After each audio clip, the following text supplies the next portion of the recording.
Peace, family. Welcome to another episode of Broken Theory. Today we got the homie, the legend, L.DRE. What's good? What's good? What's good? Hey, I appreciate you taking some time, man. Definitely to talk about your music journey. Let's get started with when this journey even started, man. How'd you get started with music? Yeah, I mean, pretty much that's kind of all I ever wanted to do. I kind of grew up, I wasn't into sports and stuff like that. I was just kind of gravitated towards like skateboarding and music. That was kind of my whole thing. I mean, I wanted to be a rapper. So like, 50 Cent, Eminem, that's all I was listening to growing up. And I really thought I was going to be like that guy. But, in high school, I was rapping. I did a few shows and I just didn't like it, bro. I'm not going to lie. Like, the whole trying to go on tour and like just how it all works, especially when you're nobody, you gotta sell a certain amount of tickets to get on stage and this and that. And it just wasn't my vibe. So then I started making my own beats. I kind of fell in love with that more, being more behind the scenes because I was a little bit of an introvert. And producing was really what worked for me. I want to say like 2018, graduated from college, and that's when I really took it serious. So you were an artist first, right? Yep. Okay, that's how I was too, man. That's dope. At what age did you start to produce? Let's see. Well, so here's the thing. Rapping, I was stealing beats and shit. You know what I'm saying? SoundClick, YouTube. Yep. I'm rapping on beats that literally have the buy your tracks today tags on it and stuff. So that got a little crazy. So then I'm like, you know what? I need to start making my own beats.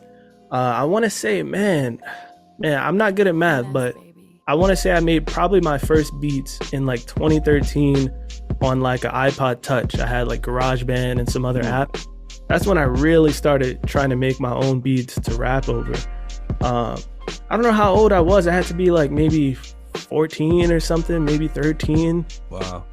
And how old are you now? I'm 26. Okay.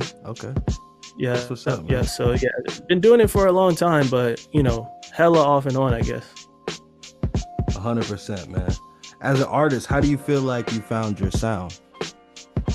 Oh shit. I mean, it's kind of, I feel like when I graduated college, it was really, I went to college for music production, by the way. Don't recommend it, but I did.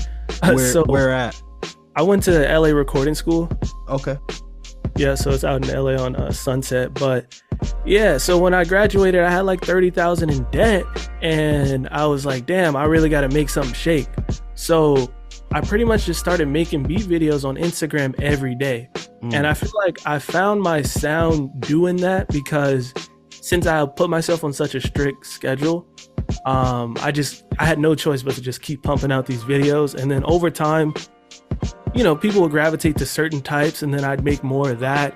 Or like, I tried doing the trap stuff to sell beats, but it really never really was my vibe. At the time, it was just all like Metro Boomin and DJ Mustard type beats. Like that's all that was like really popping at the time. And I would make those to try to make money, but it wasn't my vibe. And then I started to notice when I made more chill stuff, it got a good reaction from people. Or when I made more like boom bap, sampling stuff, it got a good reaction. So I just leaned more into that. And that's how I got into like lo-fi. And ever since then, I feel like just rinse and repeat, doing similar stuff, just kind of, that's how my sound developed, just in the public eye on Instagram and stuff. I feel like that's something that we all struggle with as producers. You know what I mean? Finding your sound is just like a tough thing because you feel pushed and pulled from different areas. You know what I mean? Off of what's popular. Afro beats is very popular. I'm not gonna lie. I'm very tempted to like dive into that as a boom bap producer. I just enjoy making boom bap, you know what I mean? Not to box myself in, but I just realized that's where my happy place is, you know what I mean? So I continue doing it. It's real dope when you could see somebody like yourself carve a lane. You definitely help inspire me to, walk in my truth as far as doing what I like. You know what I mean? Seeing that, it is possible for niche sounds to blow up or, just for you to carve your own lane. What do you feel like is your process when you're working on an album? I mean, I really like working on albums just because the way my life is set up, like I'm not good at scheduling. I'm not good at I just really take things day by day. Mm. So when I'm working on an album, I enjoy it because I usually start with like a theme, or like I'll come up with an idea for artwork, and I'm like, oh, so like my last album was called Lo-Fi Champloo. The whole reason I made Fire, that is because by the way, man. I don't want to cut your wisdom. I just want to let everybody know that's listening. That shit is fire, bro. Buy the vinyl. Buy the vinyl. Yeah, appreciate it. Yeah, definitely go buy that vinyl. The sales are struggling, but yeah, man. So I'm gonna buy one today, bro. I'm gonna buy one today. Hey, appreciate it, brother. Appreciate it. But yeah, so I was just on a J Dilla wave, getting more into that vibe, getting more into that sound, and then everybody was telling me to watch Samurai Champloo, so I started watching that. And then while I was watching it and listening to the songs and this and that, I just started thinking of ideas for like artwork, and I'm like, oh, you know what? I should make a whole album based on this so I could come up with some cool artwork. So that's part of the process. I don't know. I'm just a fan of art. That's dope, bro.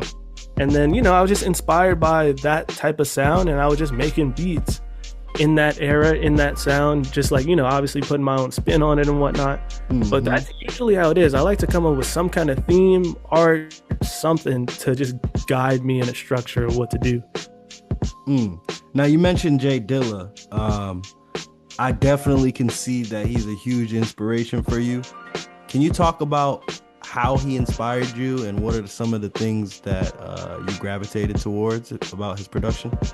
Yeah, definitely. I mean, I personally feel like, I call myself the lo-fi guy, but lo-fi has like different meanings to me. Like it's not like the cookie cutter sound that's like, just background music. Like when I think of lo-fi, for me, it's just chill beats. And like a lot of that stems from what J Dilla was doing, just like with R&B back then. Like if you listen to like some D'Angelo or some Erykah Badu, it kind of has just like similar vibes to what some lo-fi is today, or like what Knowledge is doing, or even some of the Flying Lotus stuff. Like it's instrumental hip hop with like a neo soul R&B vibe. But for me, I just, maybe I toned down the drums, you know what I'm saying? Maybe I toned down the snare or whatever. But like J Dilla and like that whole era of just like, I mean, he really kind of changed the game when it just comes to programming drums in general. Like the off the grid, the way he uses samples are just made it cool, bro. Yeah. And you could just tell like he was literally, I read his book, the Dilla Time book, and like he was literally just studying music. He just collecting records, listening to it, and you could really see that in the way he samples stuff. Like the way he samples stuff was just like, you wouldn't think of it. You wouldn't think of doing it yourself, and that just like all that creative juices just was crazy to me. I feel like that comes from, especially as a sample producer, hearing all of the different types of music. I mean, like, you look at hip hop and you see all of the different ethnic sounds that have been sampled.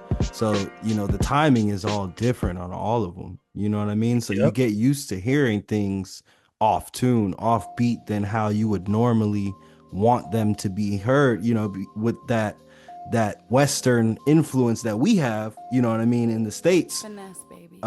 When you step out to other cultures and other areas to where things are more about the feeling, it's a whole different world. And I feel like that's something that J Dilla definitely captured with all of his production. Every single beat, I feel like, has a feeling, down to the last song that he made on his deathbed for his mom. You know what I mean? Like that song, when I heard the story behind that song, man, it's just crazy. Yeah, man. But 100%, bro. What do you feel like is your top inspiration besides J Dilla? Yeah, I mean, honestly, it's interesting, but I like just like everything, I guess. Not everything. I don't want to, that's kind of like a lame answer, but I'd say my favorite producers, I wouldn't call them my inspiration, but they're just my favorite. But it's like, K Tronada, Monty Booker. Okay. I could throw Timbaland up there, but I wouldn't say that that's how, I wasn't inspired by him, but I love his beats. Or even like Kanye, for example. Yeah. Love his music, love his beats. And, rappers like Childish Gambino is my favorite artist, and like his producer, Ludwig Garrison, he did like Redbone and all his music, and he also does like scores a bunch of films Movies. like Black Panther and Oppenheimer, and like that's stuff that I'm really into these days. His stuff is sick, bro. His stuff is real sick, bro. Legend, bro. Whenever I see a movie is scored by him, I'm like, oh yeah, I gotta see that. Like that's 100%, man. What do you feel like makes a good song or a good beat? I mean, I think that's hella subjective. Like, I got a lot of beats on my Spotify right now that I think are garbage, but they got, somebody likes them for some reason. You know what I'm saying? Like, it's super subjective, and especially because, as we all know, as musicians, you can make a song today that you love, and then like 3 years later, you listen back and you're like, that shit's ass. Mm-hmm. So what makes a good song to me is just like you said about the whole J Dilla, just the feeling, honestly. Like there's really no rules. There's nothing. There's no criteria to me. Because personally, I listen to Kendrick talking about, what Drake say, rapping like he want to get the slaves freed or whatever. I'll listen to Kendrick's Kumbaya, Black People Together music, but then I'll put on Future, that new what's that new song? It's called like Plutopia or something. And he's Plutoski. Like that shit's hard, man. Like it's ass, but it's also fire. You know what I'm saying? I feel it, man. There's a time and a place for everything, bro. Exactly. You know what I mean? And I just can't do it all the time, bro. I'm usually in my soul 70s bag, bro. Just like listening to the classics if I'm not listening to like somebody big that drop. You know what I mean? Bro, I'll throw on some Yeet, bro. I'll get tired of it real quick, but I'll throw it on. I'll vibe, 2 or 3 times, and then it's out of the rotation. I feel it. I'll listen to trash and I'll vibe. That's what I'm saying. It's just about the feeling for me. I feel it, bro. 100%. Any books that you're reading that changed your life, or that you have read that changed your life? Yeah, I actually did a video on this. There's actually 2 books that literally changed my life. They don't have anything to do with music, but it was The Secret and Think and Grow Rich. Those are like 2 books I recommend to anybody with just any success-oriented person. It's kind of like The Secret is just about the law of attraction and stuff like that. But it kind of gets a little silly, you know what I'm saying? There's like one part in it where they're like, this isn't exactly what they said, but it's along the lines of like, oh, if you're having fat thoughts, you're going to be fat. So don't have fat thoughts and you won't be fat. But like, that's kind of, that's kind of silly. You know what I'm saying? I don't take it that far, but I do believe in the law of attraction. Like your thoughts are powerful and all that. And like, you can just manifest the life you want. But Think and Grow Rich takes that concept of law of attraction, the law of attraction, to just like an actual structural performative like thing that you can do. So pretty much it'll just tell you. One thing that changed my life that I learned from that book is I used to call myself broke all the time. We all do it. You know what I'm saying? We just be like, oh, I can't buy that. Oh, I'm too broke for that. Somebody invites you out. You're like, nah, I'm broke. And that was the first thing I changed that really, like, as I look back, that shit really worked out for me. Like just erasing broke from my vocabulary, from my mentality. I'd say it changed a lot. And that's kind of the stuff you learn about in that book. Just kind of how to really make shit happen. It's by Napoleon Hill, right? Yep, that's the one. All right, man. I'm gonna buy it right now too. Yeah, it's a good book, man. Yeah, 100%, bro. I appreciate you sharing that. I think I actually did watch that video when you dropped it, because I picked up The Secret because of that. Oh, yep. 100%. What sacrifices do you feel like you made to get where you are right now? I know you went from living in the garage to now where you're at right now, where you have your own studio space. I mean, I definitely resonate with that because, I was living in the storage unit my damn self, you know what I mean? How do you feel right now going from where you came from to where you're at right now as a content creator? I mean, dude, it feels incredible, first and foremost. To answer the first question, I say the main thing I sacrificed, honestly, sleep. Like, I'm gonna keep it a bean. I wasn't a partier. I didn't really, I had my select group of friends, so I never was somebody who had to sacrifice going out or partying or anything like that. It was really just sleep, going to work, coming home, making music all night, restarting the process, going to sleep at 5 a.m., getting up 3 hours later to go to work and shit like that. I would say that was my main sacrifice, just like my sleep and overall health, I guess. But it got me to where I am, and I'm hella grateful, super grateful for this life I have. Like you said, I was living in my mom's garage, and like literally no insulation. So pretty much my whole day was dictated by, is it gonna be too hot to live in here, or is it gonna be too cold, or you know what I'm saying? I couldn't even relate, bro.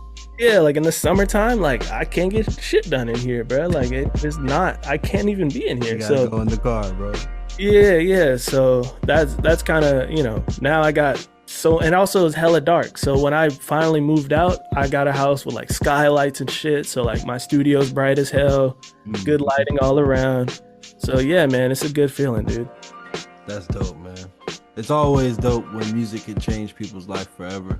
You know what 100. I mean? Just off of like creating something from an idea into something that people enjoy and want to grow with and live and create memories with. For real. How did you get your name?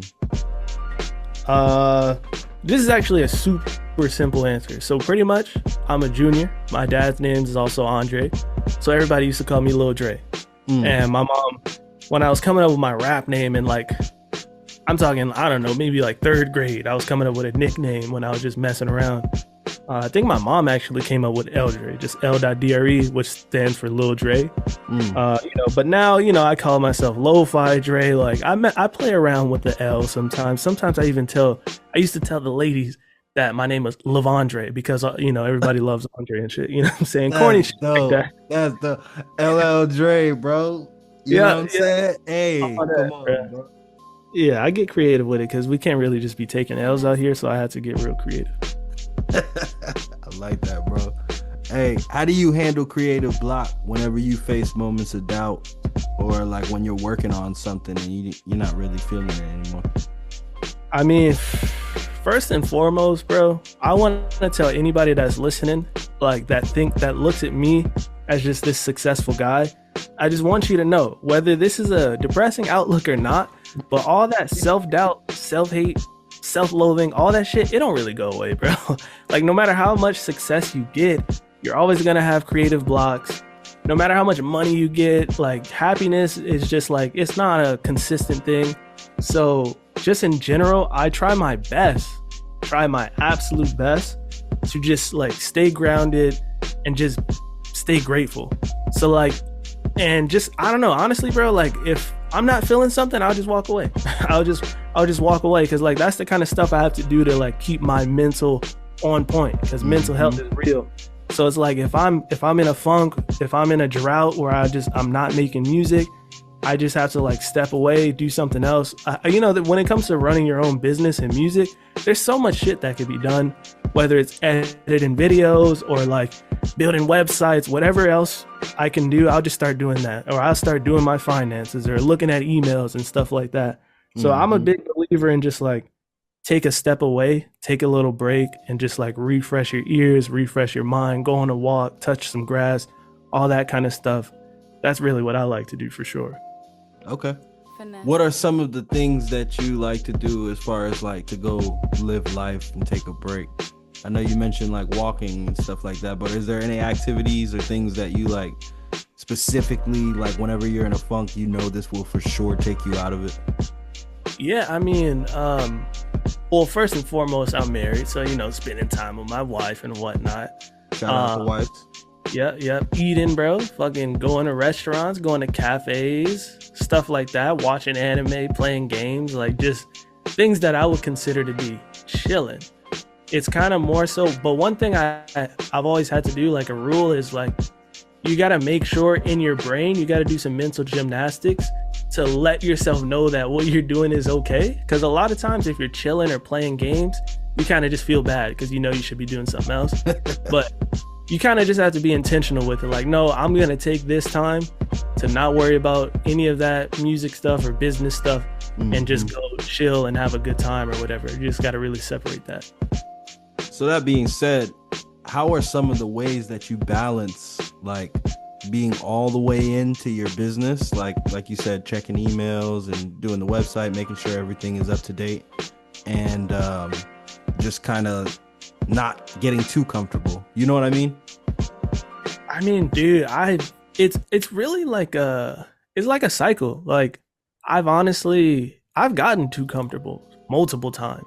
Mm. Um, How I do you feel feel like what kind of behavior would you say was too comfortable for you? Finesse, baby. Well, just in general, like when I was in the garage grinding my life away, I had goals.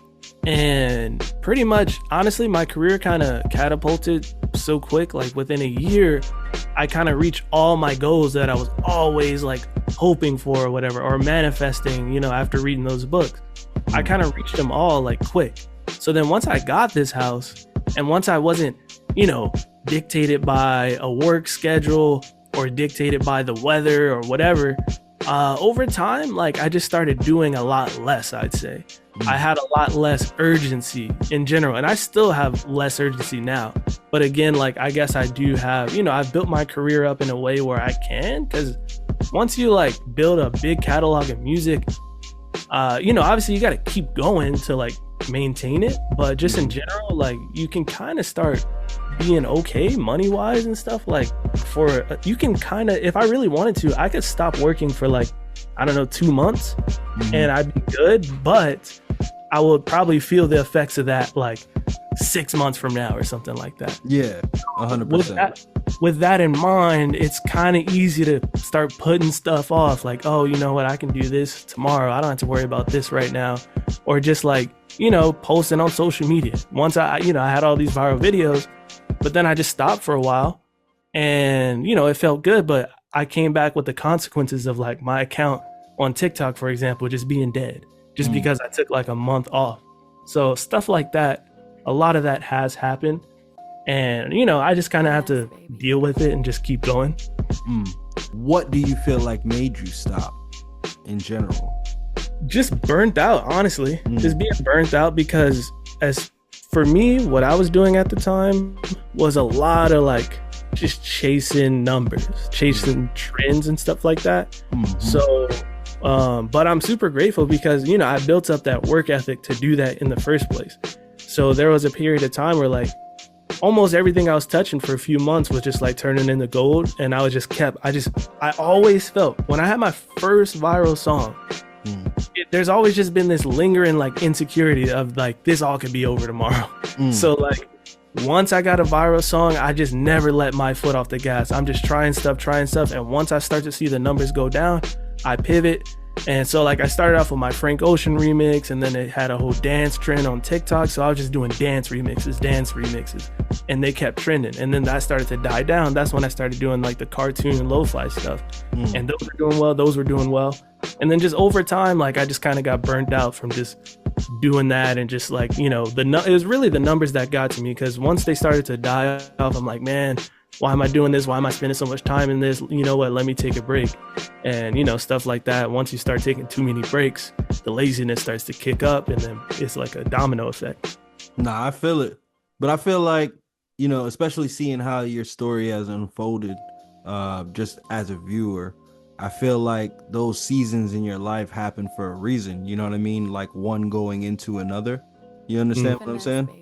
To where it's like each one, you felt tired at the certain point that you needed to, because like you needed that time to just like venture off and get your thoughts together, and then come back and feel inspired in a different area, and then put those together. You know what I mean? Because for quite some time, bro, you were just mixing genres and doing what you wanted to do, which is where like a creative, you know what I mean, is at the best state of flow, in my opinion. You know what I mean? To where it's like, you know, you're just happy overall in general, and it makes you even more happier when people are enjoying what you're creating. Yeah, I mean that's dead on. That's spot on, bro. I mean that's hella true. Because even right now, like, you know, I guess I'm in a season that the whole learning piano stuff has kind of re-sparked that joy of music, because I was definitely for like a cool period of time just like not really rocking with certain things, and just like kind of drained out again. So damn, I mean, you just kind of blew my mind, because now I'm like, okay, me being in that funk led to me now learning piano and like being happy, and now like I'm working towards like scoring TV and film and stuff like that. So you're definitely right on that. Bro, that's the point of this podcast, bro. You know, I like to give everybody their flowers, but I also like to, you know, pick their brain at the same time and get them to see that, you know, they came very far and everything happened for a reason. You know what I mean? Mm-hmm. Regardless of who you are and how your story played out, you know, everything happened for a reason to bring you to this moment. What do you feel like is your biggest investment in music besides time? My biggest investment in music besides time. I mean, time is definitely a big one, but I mean, does money count? Because yeah, I mean, well, what's your biggest investment that you spent on money for music, bro? Well, I mean, honestly, bro, like I love spending money. Of course. But I also hate it. I'm frugal as hell, but when it comes to my business, like, you know, my studio alone, there's like a lot of expensive shit in here. Mm-hmm. So yeah, I definitely prioritize, you know, investing back into my music, whether it be like just all my gear, but outside of the gear, you know, I've got like shit. I got my wife on salary. I got like 3 video editors and stuff like that I pay, or like, and also when it comes to art, I'm a big fan of art. So whenever I drop an album or anything, like, I don't want to say I'll spare no expense, but even for my drum kits and stuff, like I'm spending like sometimes like $800 on artwork alone just for the drum kits, just because I love art. And personally, to me, like having good art for stuff like that helps you stand out and all that kind of stuff. So I definitely do take pride in like not only supporting other people. So like, you know, my editors or the artists I work with, like I don't haggle them on price or nothing. I'm just like, what's your price? Okay, boom, I'll pay it, because my wife's an artist. I'm an artist, so I just like to support other people as well. So that's the best way to do it. Yeah, 100%. So yeah, I guess like as far as like investing and like money and stuff into the business, like that's really important to me. 100%. I could definitely resonate with your piano journey, man, because I don't know music theory at all. You know what I mean? A little bit about me, man. In 2017, when I was homeless, I was living in my storage unit and I was a rapper, and I just, you know, was used to people wanting to record with me because I knew how to do everything, you know, press play. And so I took advantage of that and turned the storage unit I was living into a studio, and just kind of just went from there, you know, started teaching myself how to make beats. But I never sat there and learned the piano and learned like the difference between the notes and stuff. Everything was based off of ear. Everything was based off of like the greats of who I respected musically and what they did. That's what I did and how I found a lane for me. You on your piano journey right now, what do you feel like are some of the things that maybe you thought were overly complicated that are easier than it seems? That's a good question. Honestly, I'm gonna keep it a bean. The whole thing, bro. The whole thing. Music theory has always just seemed like, or just piano keys in general, bro. Like, I love my Ableton Push so much, but it kind of became a crutch because it was just so damn easy to do shit on it. With like, you know, the scale feature and the chords, you just do shapes and shit. And then, you know, there's hella plugins that generate chords and all that kind of stuff. So all that stuff has kept me afloat for sure. But in general, like the thing about learning piano that I found is just like, it's really the hardest part is just keeping up with practicing it. That's it, honestly. Like learning the music theory, that shit it's hella simple actually. So for me, the only thing I'm struggling with is, you know, techniques. Like it's easy to learn music theory, but it's still hard for me to like go from one chord to another. Like that kind of stuff that I'm struggling with big time. Or coming up with your own melodies and stuff like that. It's not that hard. But as far as music theory in general, like I would tell everybody that learning the notes, learning the scales, and learning how to make chords and stuff like that is nowhere near as like difficult or daunting as I thought it would be. Who kind of opened your eyes to that, or like what tutorials or channels have helped you?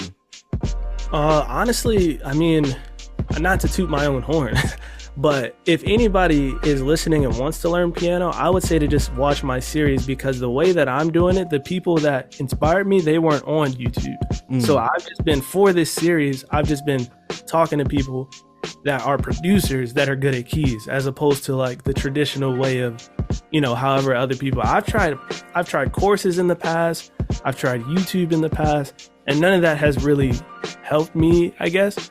So like, let's say in my third episode, the thing that blew my mind that has helped me immensely was just learning scales. And my homie Oliver Malcolm, the way he learned scales is he would just watch movies while practicing the scales and just building up that muscle memory. So for me, that was like the best advice I could ever get, because when I originally tried to learn the scales, it was just boring as hell, bro. Like I couldn't keep focusing on it. And then so I tried to skip that. So in another episode, I was with Simon Servita, and he was basically recommending that I just learn songs. And I was doing that, but I would learn a song for a little bit, and then, I just forget about it. You know what I'm saying? Yeah. So the key thing for me that has really changed my life when it comes to keys is just learning the scales while watching TV. Has been like super helpful, because once you got the scales, you kind of can just do everything after that. So that's my main thing. And then melodics. Shout out to melodics, bro. That shit's fire. 100%, bro. I appreciate that advice. The thing that's helped me the most on my piano journey has been the numbers.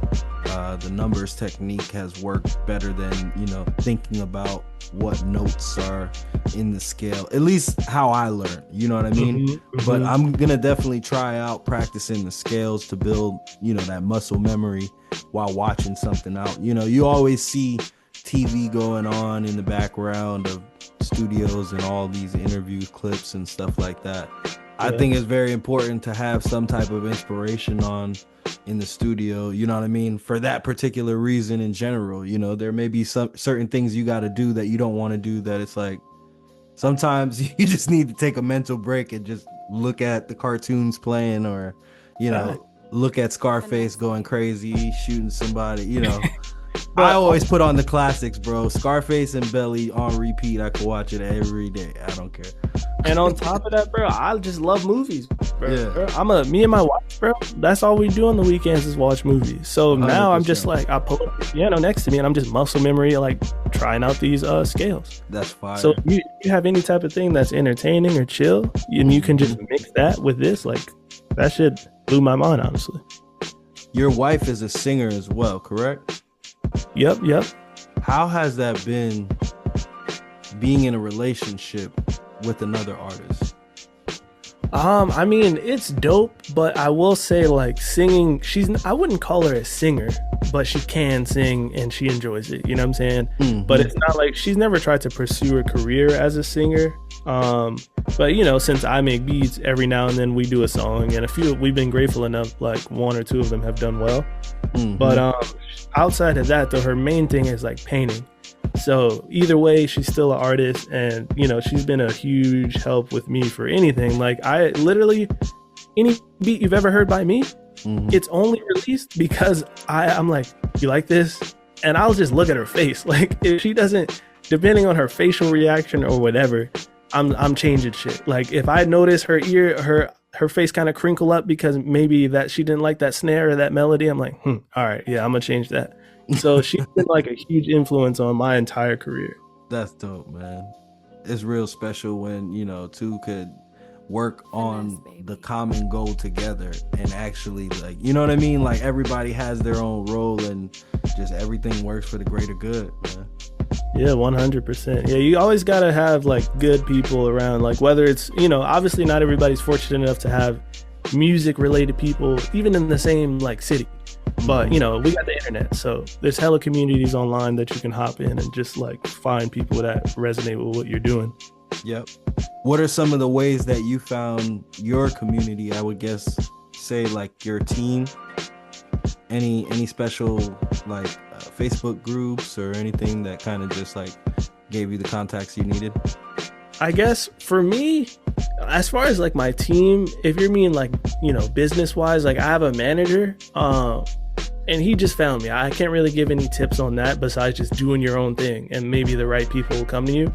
So like, there's him, but that's, as far as my team goes, it's really just him. And then, I have some editors, but they're just like people from the internet. Like, I posted on my YouTube, like, yo, I'm looking for an editor. That's how I found my main editor. And then, just meeting people online, like Decap, he's one of my good homies now.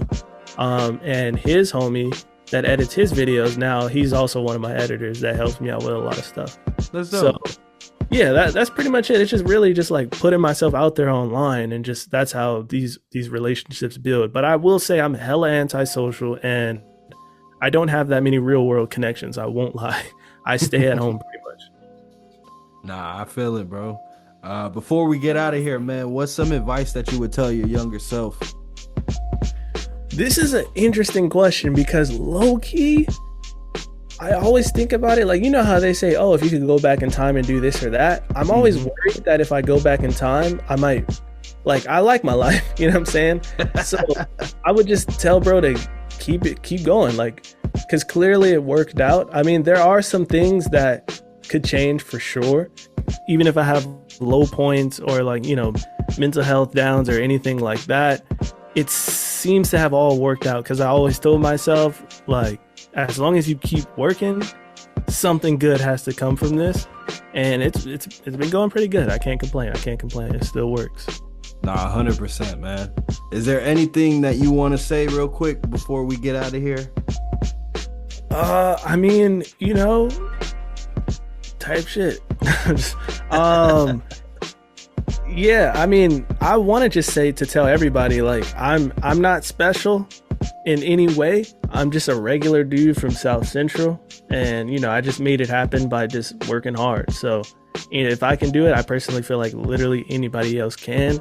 Just stick with it and just keep 10 toes down. And yeah, as far as like what I'm doing, what I'm up to, I got a new drum kit coming soon, so stay on the lookout for that. Proud by L.DRE.com. And you can find my music everywhere. Just search L.DRE on all platforms. 100%, man. And don't forget about that success blueprint too. You know what I mean? Oh yeah, peep the masterclass, yo. If you need help promoting your music or whatever, and I pretty much laid out everything I did in detail, as well as all the tools and just like everything I did to get to where I am. It's in that 1 hour course. Wow. And how much is that, if you don't mind me asking? I believe it says it's $130, but it's actually $99. You know what I'm saying? Wow. Marketing. That's a steal, man. Hey, appreciate it. 100%, man. Y'all take advantage of that, man. Go cop that from that man. I appreciate you taking the time, bro, to come and sit with us, drop those gems, and share, your wisdom and knowledge on your journey, man. 100%. More success to you. And we here for it, man. I can't wait for the next drum kit. Can't wait for the next project. Yeah, of course, man. Appreciate you. Glad we could finally make this happen, man. 100%, man. God bless, bro. Thank you, G.